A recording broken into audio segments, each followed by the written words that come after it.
नमस्कार दोस्तों, मैं मनु पवार। उत्तराखंड में मूल निवास के मुद्दे पर देहरादून में जो रैली हुई उससे आखिर क्या हासिल हुआ, उस रैली के जरिए आखिर क्या क्या मैसेजेस निकले हैं, क्या संदेश निकले हैं। क्या वो रैली भविष्य में पहाड़ों में होने वाले विराट जन आंदोलन का एक ट्रेलर था? इस वीडियो में दोस्तों मैं आपको 10 प्रमुख बिंदुओं के जरिए समझाने की कोशिश करूंगा, तो ये वीडियो आखिर तक जरूर देखिएगा।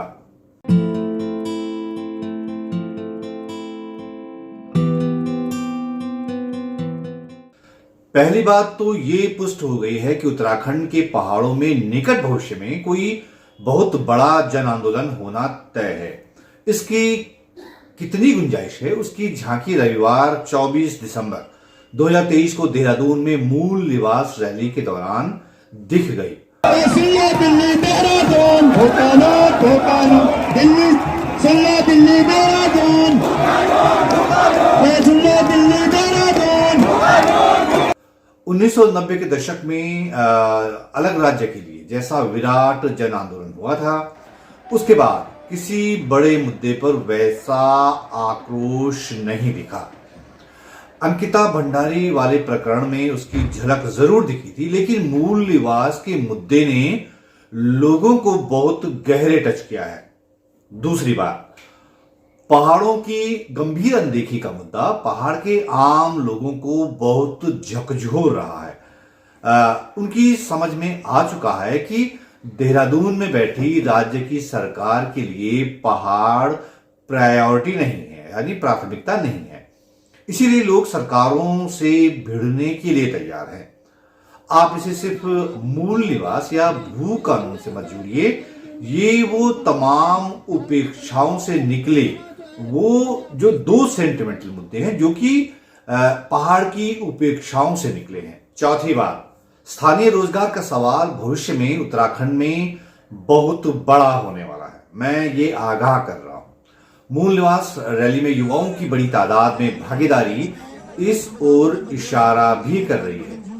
अगर वक्त पर ध्यान न दिया गया तो स्थानीय बनाम बाहरी का संघर्ष जो है उत्तराखंड में बहुत गहरा सकता है, क्योंकि इस बीच कई ऐसे केसेस सामने आए हैं जिनमें स्थानीय लोगों का हक मानकर बाहरी राज्यों के लोगों ने नौकरियां झटकी हैं। पांचवा, सिर्फ मैदानी जिलों जैसे हरिद्वार, देहरादून, उधम सिंह नगर या नैनीताल के तराई इलाके पर ही ध्यान देंगे तो ये असंतुलन आगे भी मुश्किलें पैदा करने वाला है। पहाड़ों को लगातार नजरअंदाज करते रहने का रिएक्शन तीखा होने वाला है, क्योंकि ये राज्य पहाड़ों में हुए एक विराट जन आंदोलन की कोख से निकला है। ये राज्य किसी की कृपा से नहीं बना सकता। यहाँ के मूल निवासियों ने लड़कर इस राज्य को हासिल किया है, ये बात किसी को भी नहीं भूलनी चाहिए। और छठी बात, मूल निवास स्वाभिमान रैली में इस बात की भी पुष्टि हो गई है कि उत्तराखंड के पहाड़ों को बिना लड़े, जी हां, उत्तराखंड के पहाड़ों को बिना लड़े कुछ नहीं मिलने वाला। देहरादून रैली से 3-4 दिन पहले धामी सरकार ने कुछ ऐसे आदेश जारी किए जिससे यह प्रतीत हो गया कि वो कितने दबाव में आ गई है। और इस रैली का जो असर है वो कई दिन तक रहने वाला है।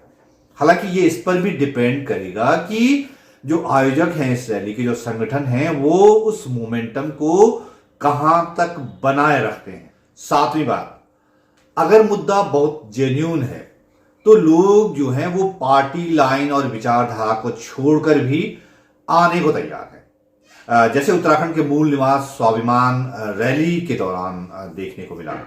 आपको ताज्जुब होगा कि रैली में झंडे भले ही यूकेडी के बहुतायत में लहरा रहे थे, लेकिन विरोध प्रदर्शन में बीजेपी से लेकर कांग्रेस तक के लोग भी बड़ी तादाद में शामिल हुए, पहाड़ के मुद्दे के साथ खड़े हुए।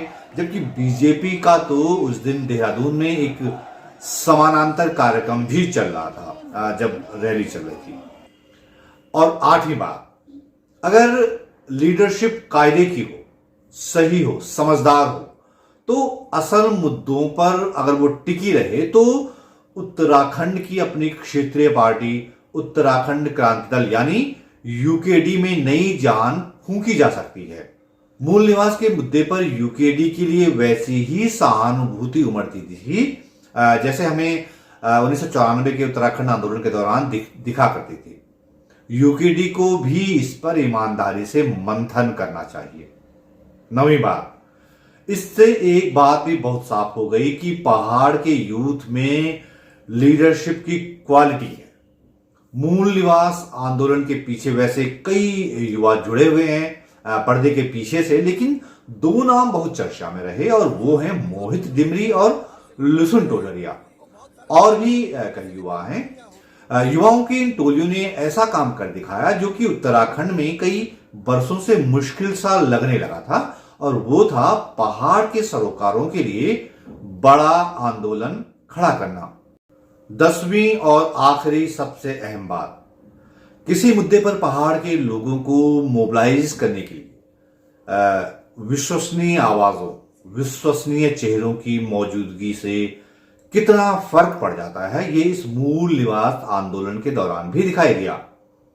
इस आंदोलन के लिए समर्थन जुटा रहे युवाओं ने बड़ी समझदारी दिखाई कि वो रैली से कुछ दिन पहले सीधे लोक गायक नरेंद्र सिंह नेगी जी के घर पहुंच गए, उनसे आंदोलन में साथ देने की अपील की। नेगी जी ने अपना एक वीडियो संदेश जारी किया। अपने जनगीत की 2 पंक्तियां भी उन्होंने गाई उस वीडियो संदेश में। उठा जागा उत्तराखंड सो उठाणो भगत ऐगे, उठा जागा उत्तराखंड सो उठाणो भगत ऐगे। उत्तराखंड को मान सम्मान बचाणो भगत ऐगे। उठा जागा उत्तराखंड सो उठाणो भगत ऐगे। धन्यवाद। रैली के दिन भले ही वो देहरादून से बाहर थे, लेकिन वहीं से उन्होंने एक और वीडियो जारी किया, एक और जो है अपना जनगीत उन्होंने गाया। आप यकीन नहीं करेंगे कि नरेंद्र सिंह नेगी जी के उन वीडियोस से, उन अपील से कितना असर हुआ। वो दोनों वीडियो बहुत वायरल हुए और बहुत से लोगों को लगा कि रैली में जरूर शामिल होना चाहिए। नेगी जी के अलावा उत्तराखंड में गीत संगीत के जो दूसरे पॉपुलर चेहरे थे, उन्होंने भी अपील जारी की, जिसने एक माहौल बनाने में बहुत बड़ी भूमिका निभाई। इस बात से कोई इनकार नहीं कर सकता।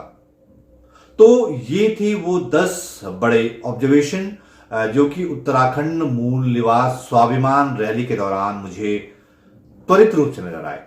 अगर ये वीडियो आपको अच्छा लगा हो तो दूसरों तक भी जरूर पहुंचाएं, और जाते जाते मेरे YouTube चैनल को सब्सक्राइब जरूर कीजिएगा। और भी कई वीडियो आपका इंतजार कर रहे हैं। ये वीडियो देखने के लिए आपका बहुत बहुत धन्यवाद।